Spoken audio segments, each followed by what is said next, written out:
And one thing is obvious. Israel, for decades, if it had wanted to perpetrate a genocide against the Palestinians, could have done that on any given day. They obviously haven't wanted that. They obviously don't want to do that now. If you reverse that balance of power and ask, what would Hamas do? What would jihadist organizations anywhere do? They would kill all the Jews. The founding charter of Hamas said that explicitly.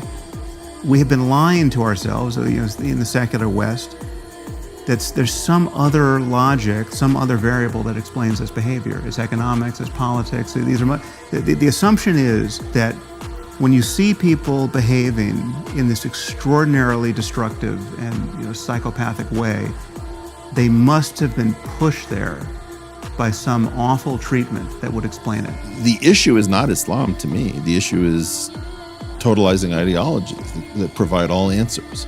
Not all totalizing ideologies are the same. No, they aren't. Right. So it's like, but the martyrdom completely changes the game theory.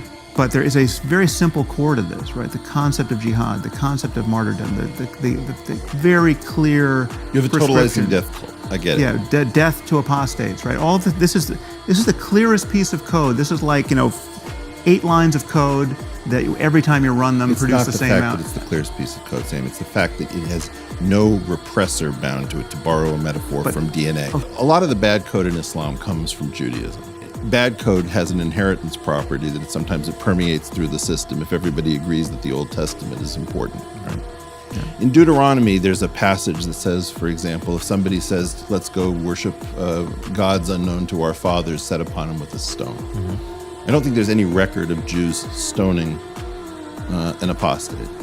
However, how you get that code not to run is that you come up with some justification. For example, too bad about the second temple being destroyed. If we don't have the second temple, then we can't convene the Sanhedrin. If the religious courts aren't enforced, then who decides whether this is just and unjust? So unfortunately, the code can't run.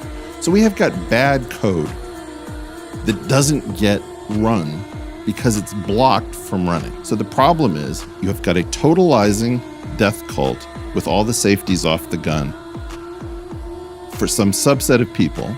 And then we're going to have this conversation about, are we going to be fastidiously accurate, in which case it'll take 17 hours and nobody will want to watch it?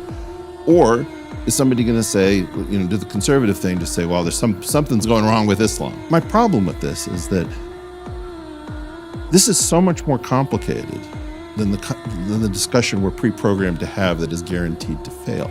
The richness of this problem, where Hamas is effectively the mother in a Munchausen by proxy situation, right? And the children, you're damn straight you're going to be pulling babies out of that rubble because that's what Hamas wants.